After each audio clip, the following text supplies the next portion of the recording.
So after pulling the back off, I found this.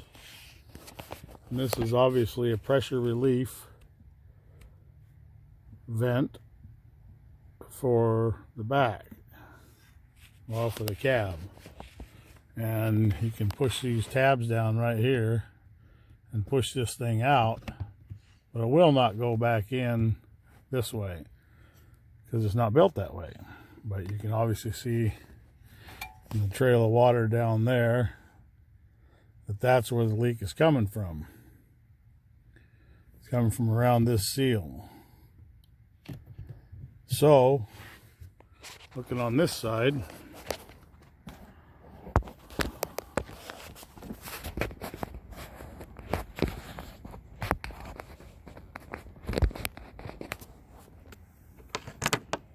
I can get a light on it.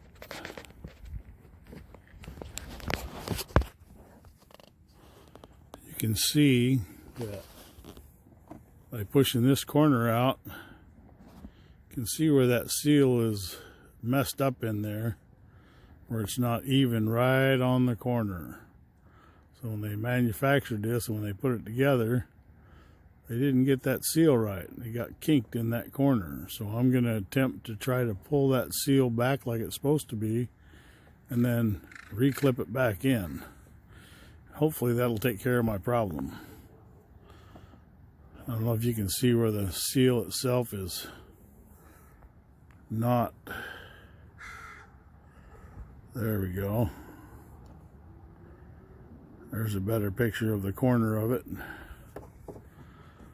where it's not quite right. My camera comes into focus here. There we go.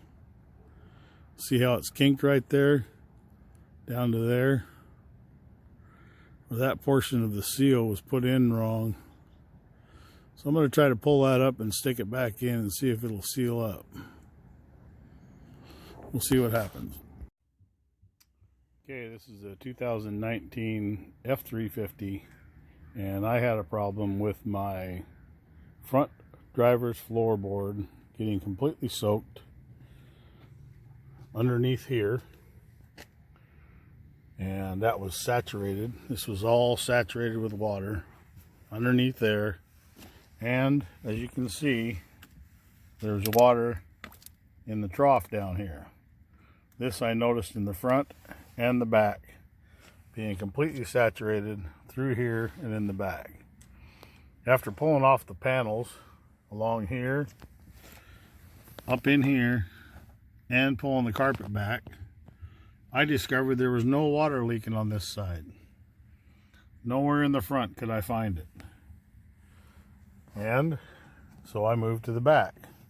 As I said, the front carpet was completely soaked. This was a little bit soaked along the front here.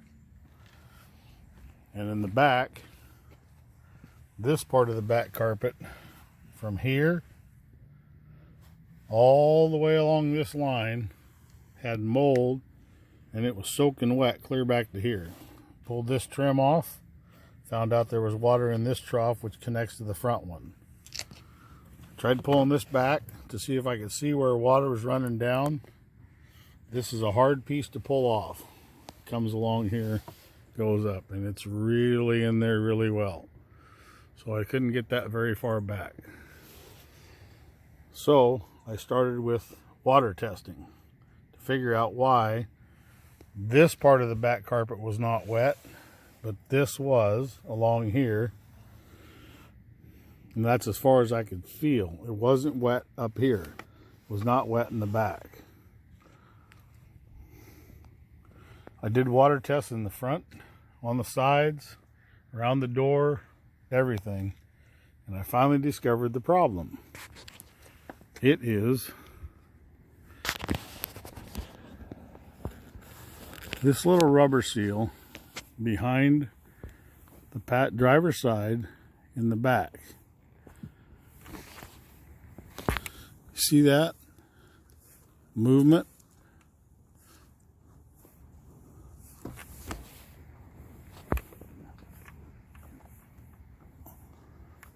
That's a rubber seal they put on all these bodies.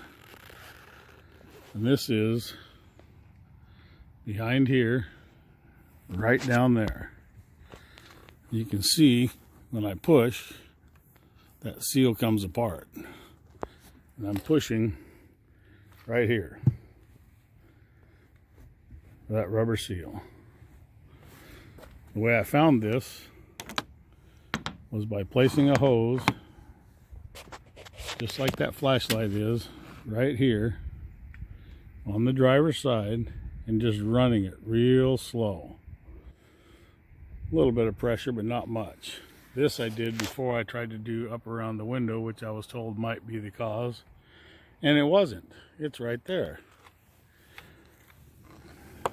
in that rubber seal right there. As you can see, it's like a square thing in the back. It's a unibody. All the Ford Super Duties are made that way for work trucks. So if you don't know how to do it, to drop the back seat, there's this latch right here, and it attaches right there. The easiest way to do it is take a tool like this, stick it in here, and put it right here. See that? And you pull up on it.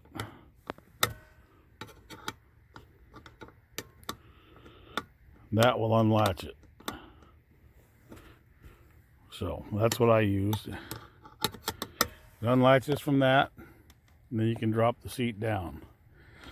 You do this with your seat, bottom seat down already, so that you can get to this. So now what I need to do is remove this piece, which, as you can see, has a bolt down there, a couple screws up there, and I'll probably have to remove the subwoofer, but I don't know yet. That's pretty simple. There's a screw there, bolt there, a bolt in the middle, and another bolt right over there. Well, that should do that. Then I'm going to pull this felt down, which would be pretty easy. Seems to be pretty loose on the top and able to come apart. And then I can get to the rubber piece. Taking this plastic side piece off will probably not happen, because I think I can just pull this out of here. But I will let you know once I get these screws, that bolt, and maybe those bolts.